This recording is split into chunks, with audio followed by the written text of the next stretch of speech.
it's kind of a conceit that many commentators have expressed by saying you can't put an economic value on nature, because the fact is you have to. I mean, a farmer does, a fisherman does, a logger does. That's not a contentious issue. The issue is, how do we put a value to those services for which there are no markets, so that we don't even have a first cut into the value?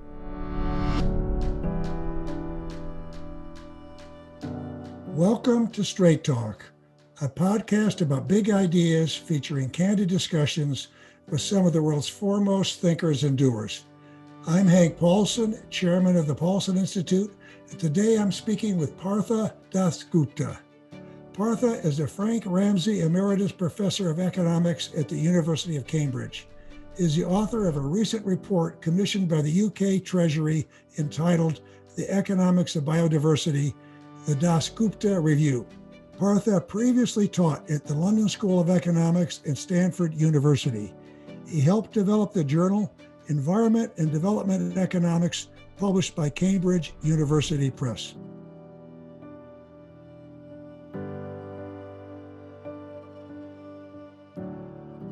Partha, welcome to the podcast. I had the good fortune of meeting you during an event we did recently for the Financial Times.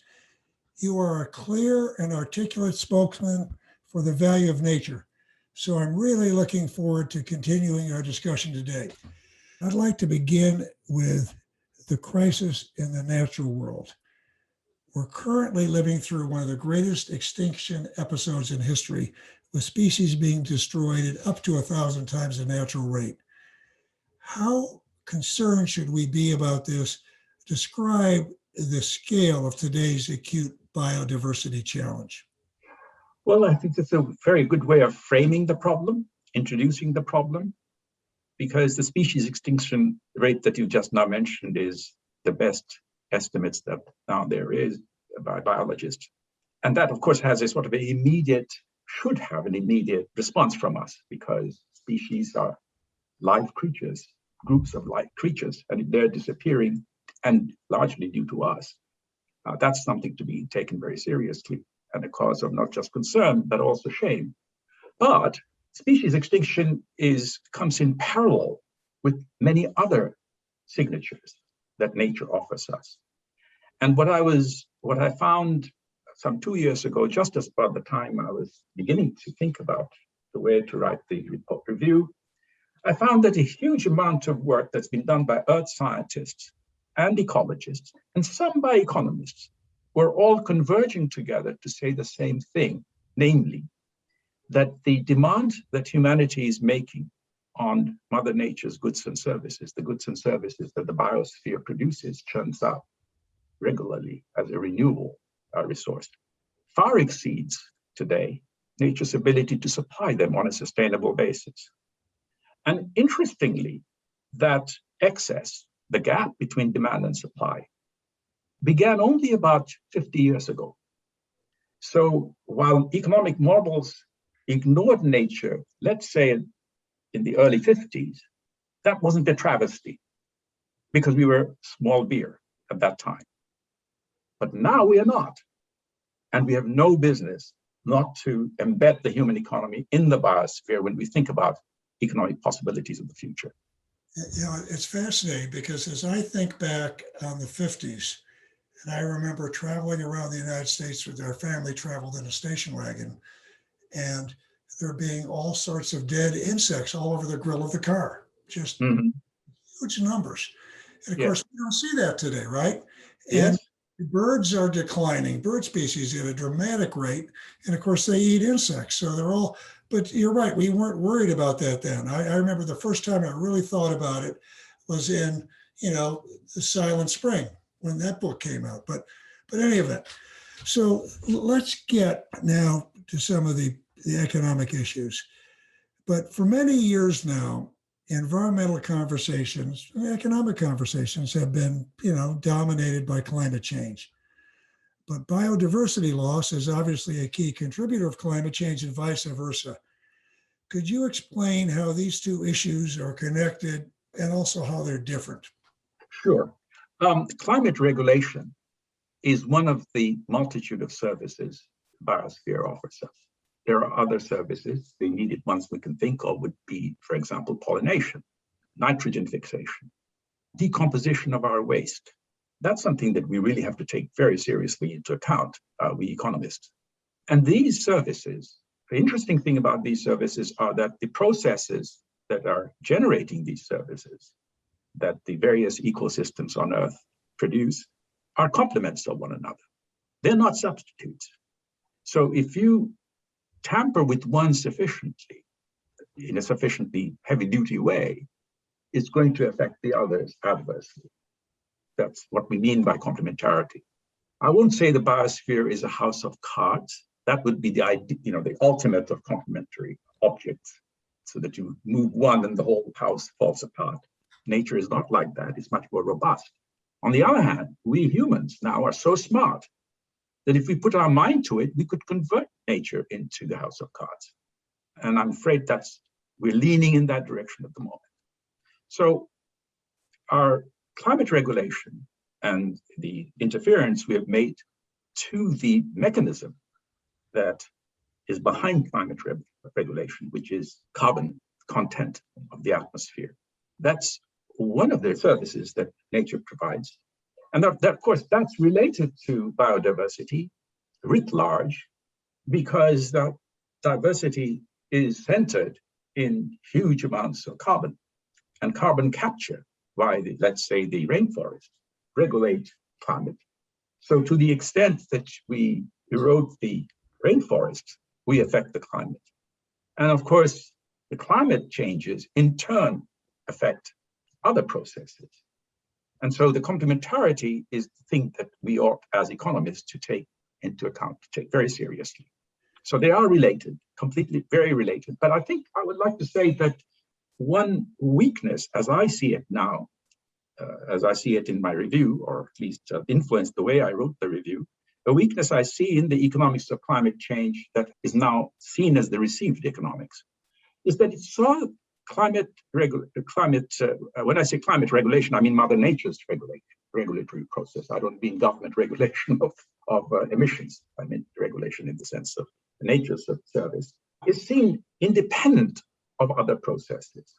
So what the typical climate model, economics of climate change model, does is to embed a climate system onto a conventional model of economic growth that we are all used to, or we have become used to over the past 30, 40 years of development, without any mention of the various other processes that are complementary to climate. So that makes a lot of difference, because you're basically regarding the climate system as an add-on to the human economy. Whereas instead we ought to think of the human economy as being embedded within the biosphere, and so subject to all the processes simultaneously. Very well said. In some ways, the biodiversity crisis is even more alarming than climate change. And I think it's in part because there's been a lot of work done on climate change, but when it comes to biodiversity, scientists have only begun to quantify what that means for mankind. As you've said, we owe a lot to Mother Nature. And some of the risks of throwing our global ecosystem out of balance are impossible to know, let alone to calculate. So what are some of the biggest risks you see for humanity? Well, I think the risks come from various ends. Some of the world's leading Earth scientists have proposed something like 9 major risks. They call it planetary boundaries, 9 planetary boundaries, of which one is the climate. The other are the state of the oceans, for example, because the oceans are a huge biome servicing the rest of the biosphere, and is in turn being serviced by the rest of the biosphere, and so forth. So out of the 9, 2 are already stretched, the climate being obviously one. Now, I want to say one thing rather, which is, I think, rather important, which is climate change. The economics of climate change has one, if you like, light at the end of the tunnel that shows, which is it's in principle possible to think of reducing emissions, in fact, having even negative emissions over time, by moving to clean energy. And because of that, the idea could be maybe encouraged to think that technology can solve these problems that we face, the other dangers that we face. For example, disappearance of species, and therefore many of the other services. For example, decomposition of waste, pollination, and so forth. The problem is that for the other problems, technological fix is a misconceived notion. We really have to manage our affairs so that our demand is reduced.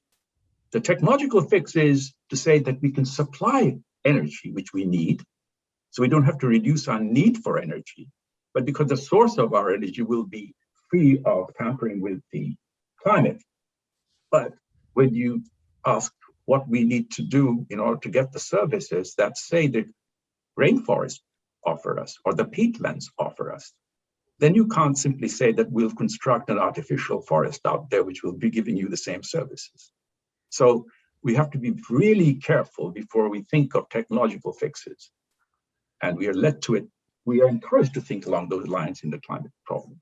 This is an area where you and I are just singing the same song here, which is the top line message as we talk about this is, sure, we have to put an economic value on nature, and I'm going to get to that in a minute. But the point that we both continually make, that it's very important, much more important, to preserve and conserve our natural capital, because then deal with the impact we're going to have if we destroy it, or even think about how to go about restoring it. That's right. That's just fundamental principle. But your study makes a great case for putting an economic value on nature and breaks some new ground in doing so. Tell us why this is essential. I think it's essential. First of all, I should say that it's not I who have made the major breakthroughs in this. People have been working on trying to estimate the use value of various types of ecosystems. There are environmental and resource economists who have been doing it, and I pulled them together.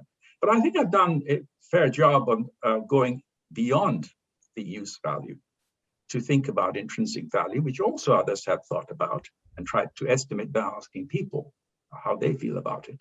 And then I think I enlarged the discussion to include the value we place on nature, because some parts of nature, some aspects of nature in every culture are seen to be sacred to them.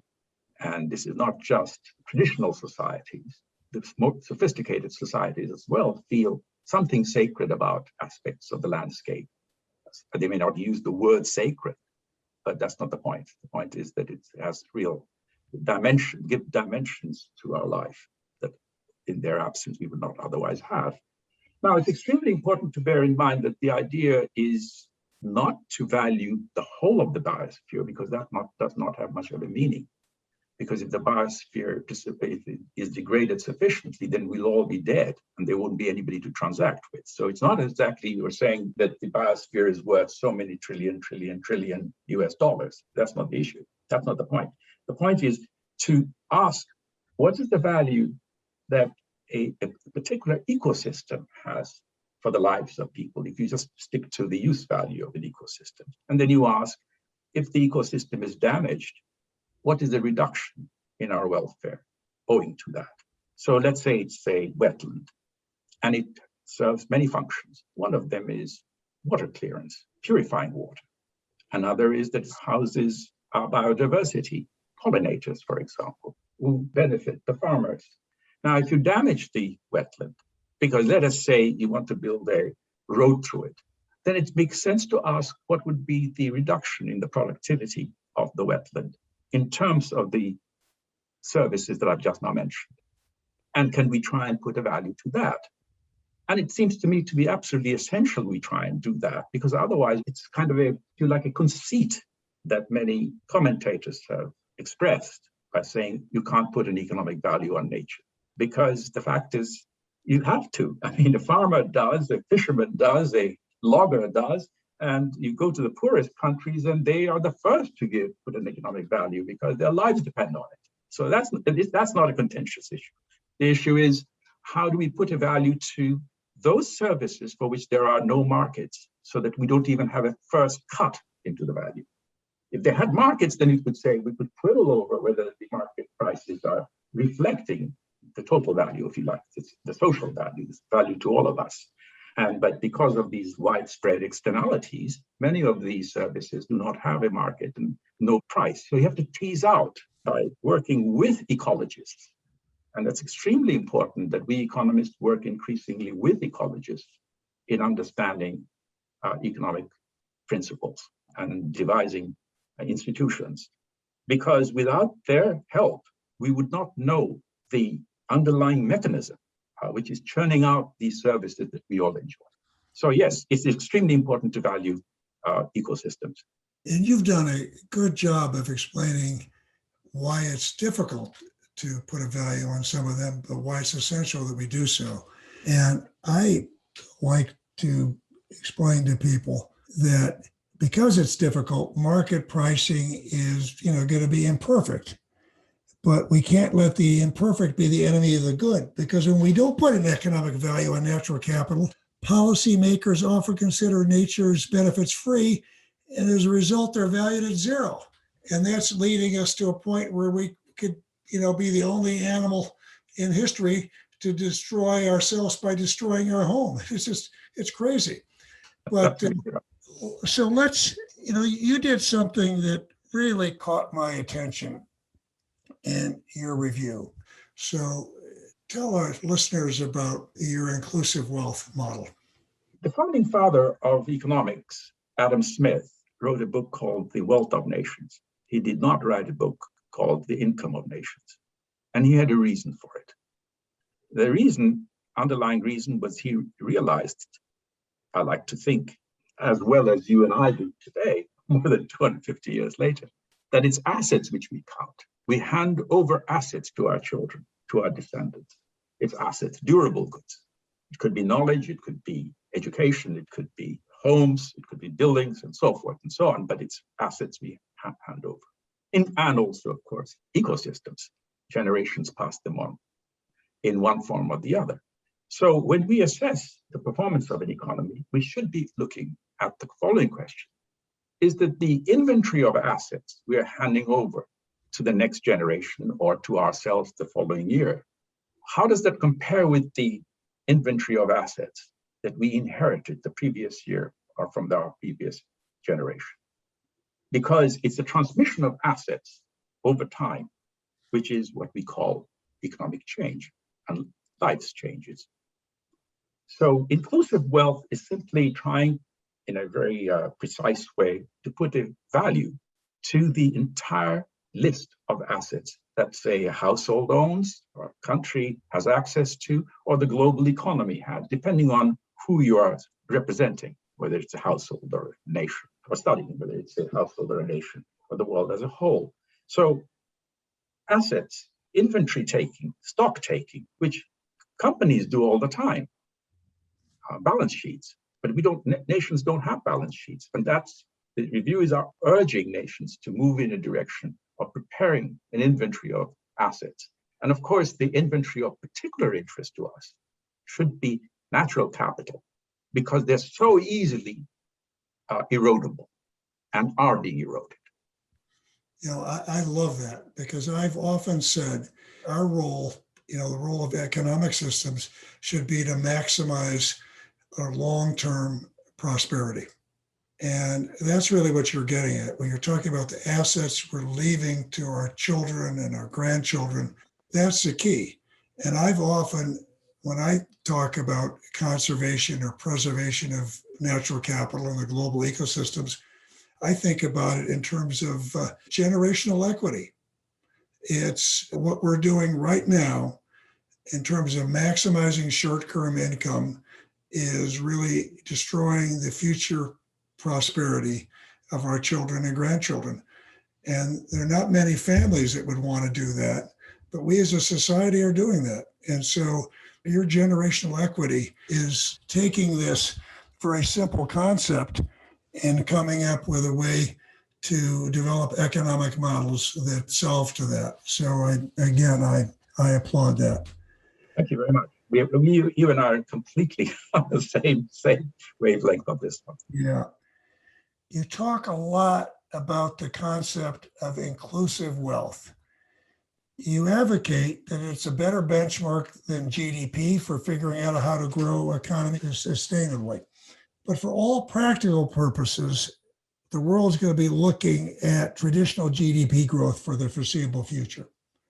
So is there a role for a traditional GDP growth informed by your concept of inclusive wealth as we adapt our policies to preserve our natural ecosystem? How do you see this in practical terms? If we're starting from scratch, I think there would be a lot of people behind the concept of inclusive wealth, but we're not starting from scratch. And it's hard to change given some of the entrenched interests here.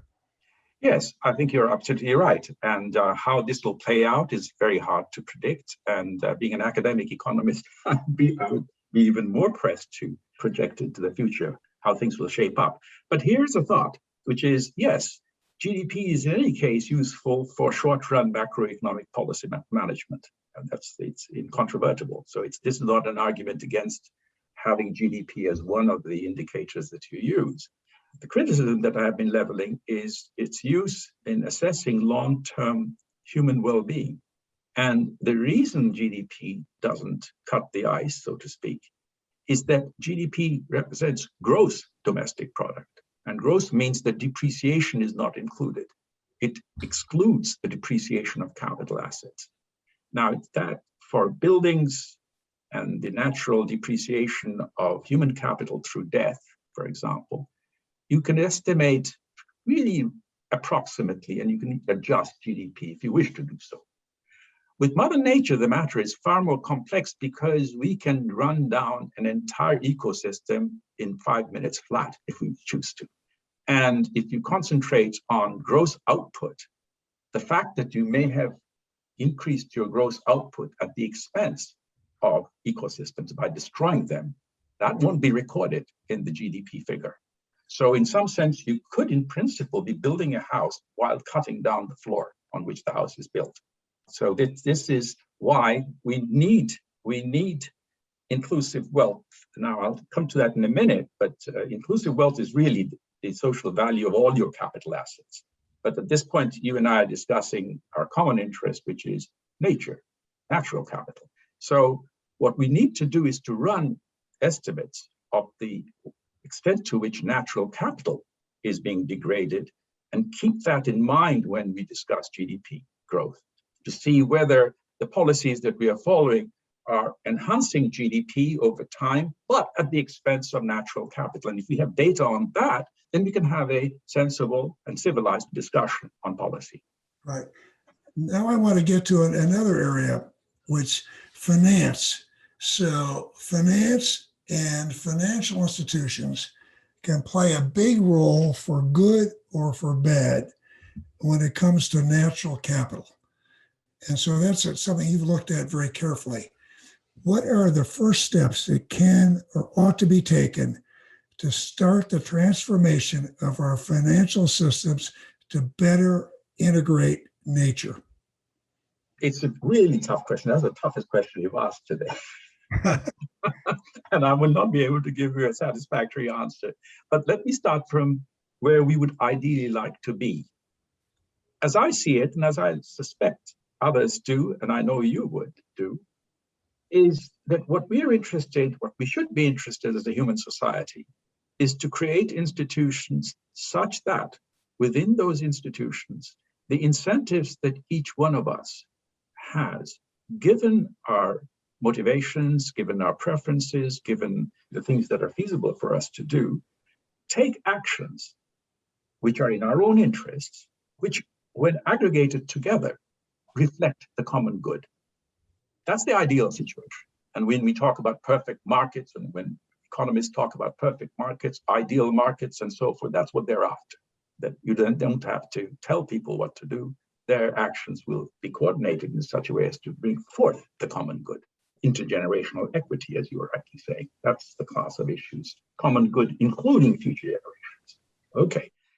Of course, that's not happening, obviously, because of all these missing markets, let's say, just for the sake of argument. So that the signals that the private sector financial companies face are wrong ones, and we have a problem there. And CEO of a company, when he or she goes home and has to respond to his or her children who say, what did you do today? Have you been wrecking the universe again?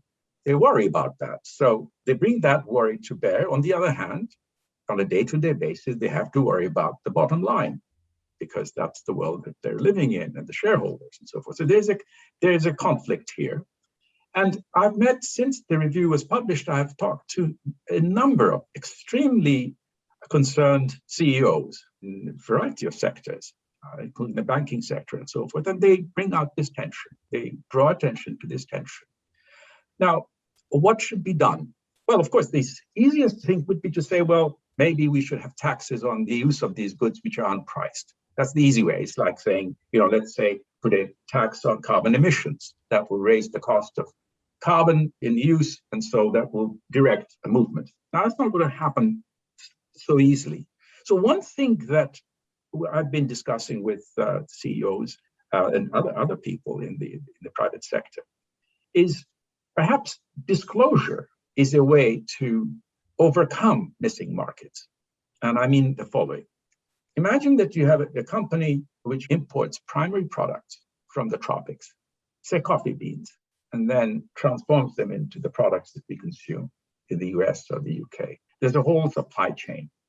And the firm knows that because of these imperfect markets, there is a tendency to erode the ecological base of the exporting country, even in the neighborhood of the coffee plantation, which will be damaging the coffee plantation in the long run, which means there's a threat to the supply chain. And that raises uncertainty. So what should it do? Now, it could do one thing, which is to say, well, all right, I'm going to disclose. I want to discipline myself, and I want to improve the conditions of my source of supply. So I invest in the ecosystem there, of course, which is going to cost me money. And I have to explain to my shareholders why I'm doing that. Well, I need not have done that, but I'm doing that. But one justification for that is, well, I'm going to disclose that I'm doing it, so that consumers know that I'm an ethical firm. And if consumers are thus more and more concerned about the states of the biosphere, then of course I build up a good reputation. But that's risky though.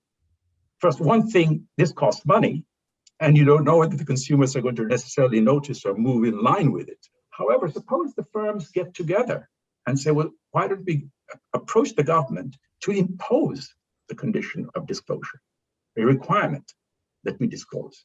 Now, in some ways, we are doing that already in terms of food, the food we eat and the drinks we drink, because now food products have an entire list of stuff that's in the ingredients that go in as ingredients, sugar, salt, and so forth. And the reason is that we care about our health, and we insist that we want to know what's in it. In other words, we're trying to solve a moral hazard problem by forcing firms to disclose. And what I'm suggesting here is one way out, in my judgment, would be for companies to take, if you like, precipitate an action by encouraging governments to tie their hands, because collectively tying their hands will make them better off than they would if they were untied. That's a nice way of saying it, and that would be great if companies would come together and encourage governments to do that. And there's some companies I know, I do a lot of work with the private sector, that would like that, and it would be a better world. But I also look at it from the government standpoint, and I think they have a responsibility to impose disclosure requirements. And I think that's right. Why shouldn't financial institutions and businesses need to disclose their environmental risks, their biodiversity risks, just like any other risk? So if you're a bank and you're making a loan or an investment in a business that's harming the environment, shouldn't you have to disclose that, right? And if you're doing something that's got a positive impact, then you should disclose that also. It's interesting, Partha, because, and I'm sure you found the same thing, when my institute did a similar study to yours on, the need to preserve nature and putting a economic value on biodiversity, the two things that stood out to me that could be done that don't require a lot of money and will make a big difference would be regulation of finance, right? And if you had different practices in the financial world, and of course, ag subsidies, because we have so many flawed ag subsidies, whether it's, fisheries in the ocean Yep. or forestry or farming that create the wrong incentives. But I like the way you went at it because I know you're right. There are many heads of major institutions. No institution wants to destroy the environment, but there are competitive pressures that force them. Otherwise, they'll go out of business ultimately if they don't perform well relative to their competition. So that's why we need regulation, and regulation needs to come from the government, and businesses should be encouraging rather than fighting it. That's absolutely right. Hank, I started from the point of view of the firm. Yeah. I based the incentive on the demands that consumers, our citizens, will make on their product or the risk they take. But you're absolutely right. It's the government which is responsible here because they do need to introduce these regulations. But ultimately, it is we in democratic society, it is we who are responsible. And until we get our, I hate to say act together, but our minds together, nothing will happen. Nothing could be expected to happen. It's our responsibility to urge our government leaders that, look, there is a massive institutional failure here. Market failure is just one aspect of it. And we care about our children, even if others don't. And we want to preserve their standard of living, the assets that we can bequeath on them. And those are at risk. And those risks can be lessened if certain such types of actions are taken by you, namely government. So this brings me to another question, because one of the things I heard you do when we did this event together was stressing the role of education of the citizen as critically important parts of moving to a world where we engage sustainably with nature. Talk about this. Why is this important? I think the reason I put particular emphasis on education is, and primary education actually, is that Mother Nature is not just mobile, not only mobile, and it's the mobility which is the driver of many of the externalities we've been discussing, including climate change. Mobility means that if, for example, I emit carbon here, then it'll over time drift off to distant land and so forth, or the oceans carry stuff around. That's one feature, but the two other features which often go unrecorded or unreported or unappreciated is that much of nature is silent and invisible. And those are, for example, the processes, for example, under our feet in the soils. Enormous amount of stuff's going on there. It's a veritable factory. I see, infinite number of factories out there, and they're churning out stuff on which we live, and we don't notice it because they're silent, they're invisible. Now, when that happens, when you have that kind of resources, it's impossible for any institution to identify the source of any degradation. You observe something degrading and you say, who is responsible for that? Now, in normal course of normal life, when we see some activity we do not approve of, or it's damaging somebody, we trace the source and then we punish them. For example, a fine or a jail term or whatever. But if you can't track the source of the problem, then there's no way by which you can create the incentives for us not to do it. So then it occurred to me that, well, we won't do that if we love that object. Just as we don't have to monitor each other's activities in a household, in a family, because we care about each other. We don't want to do something wrong, even if nobody, because it'll hurt somebody we care about. So then I asked myself, how do you develop an affection for nature? That's not another person. And it seemed to me that the only way you do that is if you begin to understand the mystery of the processes, the fact that it's such a beautiful tapestry of resources acting without thought and producing the goods and services which are wondrous. Flowers, bees, you name it. So I thought, especially with the increasingly urbanized society, where children do not have access to nature in quite the way perhaps in your country kids did 200 years ago, we ought to have nature studies introduced as compulsory subjects. In the UK, the 3 R's, reading, writing, and arithmetic, are compulsory. And one of the proposals in the review is that we should include a 4th, nature studies. And then, of course, the idea would be to have some form of nature study through one's education program, in the same way as, for example, in colleges, you used to have Civ, where every kid has to take a course in which you have some idea of evolution of Western civilization. It's extremely important to know that. You live in it, so you need to know its history. So I thought that would be the right way to go about it. So I've just given you an elaborate reasoning. It's not just a fanciful notion because I'm a professor. I said, well, you ought to have more education. There is a reason behind it. And you're right on, because it's common sense. People don't want to save what they don't love. If you love something, you're going to want to save it. It's hard to love it if you don't understand it, right? And so I think education is a key.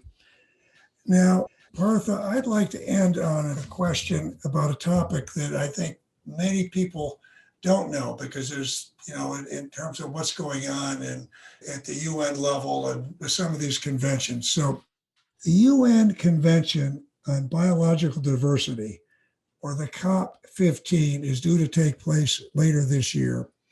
And the UK is hosting the COP26 in November.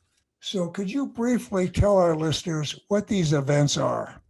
And then I want to talk a little bit about them. But first, an explanation. These are ongoing discussions that the UN organizes. So it's 26 and 15, as opposed to numberless, as it were. These are conference of parties. And the idea is to study these global public goods and the problems that we are confronted with because of a lack of institutions to handle them. The COP26 is for climate, COP15 is on biodiversity, goes back to 1972 when there was a Stockholm conference. Okay, so that's the background.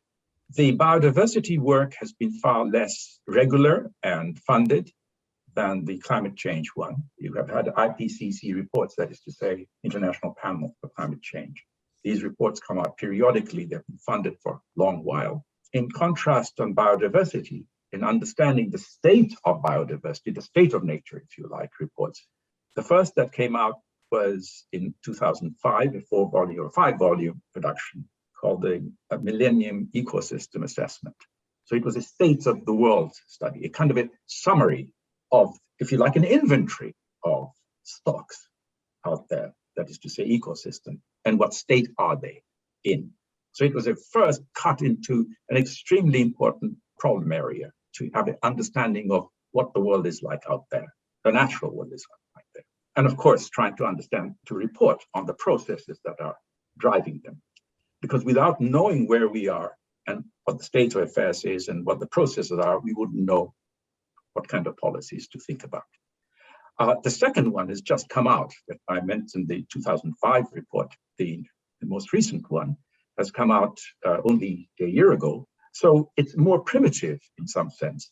The assessments are more primitive than the climate assessments, partly because less money has been put into it so far, and partly also because it's far, far more difficult, far, far more complex. So we have a long way to go. Now, these meetings are where countries get together and come to some arrangements, some commitments about what to do next.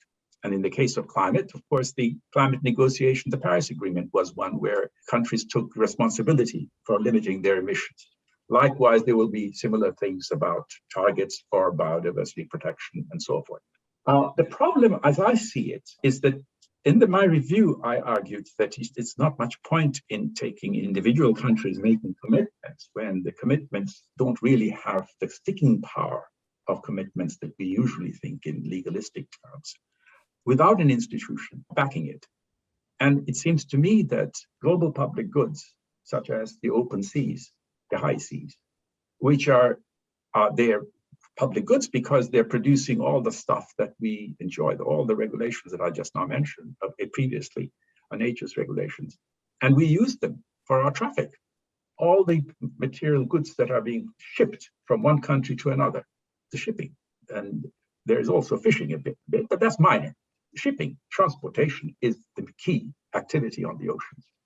Nobody pays a price for it. There's no charge. So it's like having free roads. Yep. And there is no government to build the roads, preserve the roads. Okay, so here is a case where the oceans are free to use, and there is no institutions studying what is happening to the oceans. So it seemed to me, so in the review, that just as our predecessors had the foresight and commitment to create such international institutions as the World Bank and the IMF, which were designed to supply public goods, the latter to supply financial stability of nations, and the former for development and reconstruction. Those are very imaginative moves that we should now think of instituting an international institution, which will be mandated to monitor, manage, and charge, which, remember, the money will be ours, global communities, for the right to make use of these assets. We could even use that kind of revenue to pay countries which house some of the global public assets, such as the rainforest, tropical rainforest. And that they are curious, they're not open access. They are within national jurisdiction.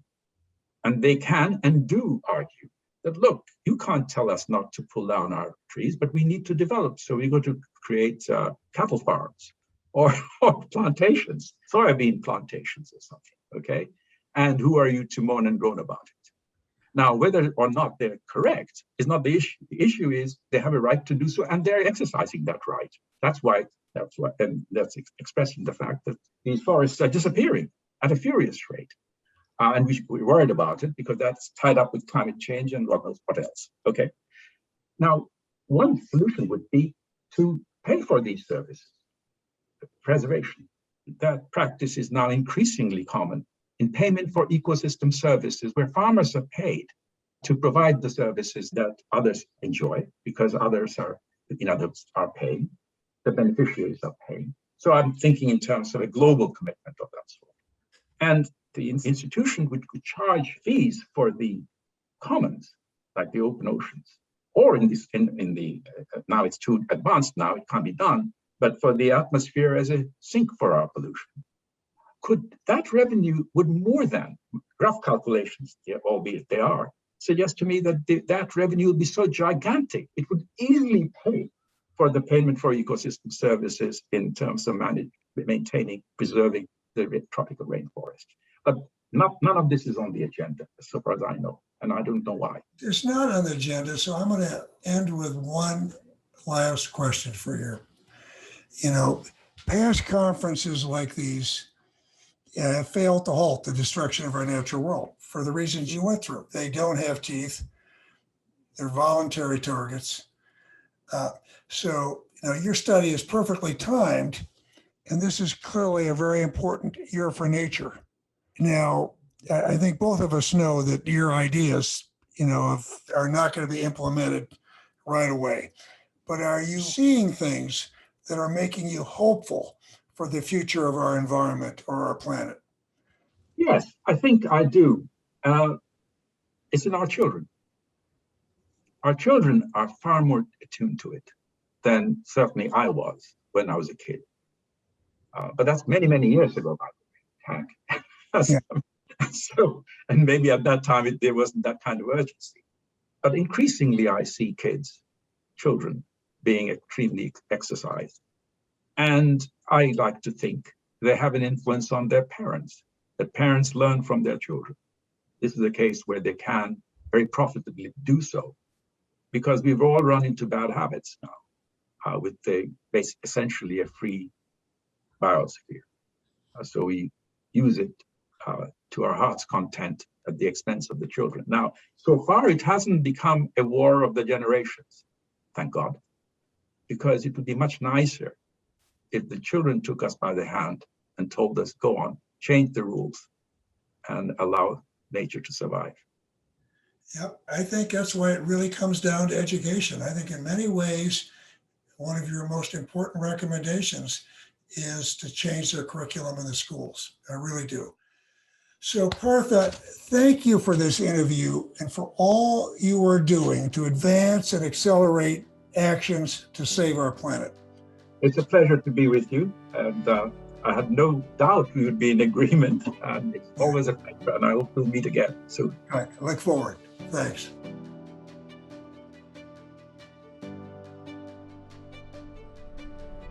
You have listened to Straight Talk with Hank Paulson, a podcast of the Paulson Institute. To find more episodes from leading thinkers and doers, please visit paulsoninstitute.org/straight talk or download on Apple, Google Play, Spotify, and Stitcher. And don't forget to rate and subscribe. Thank you for listening, and see you next time.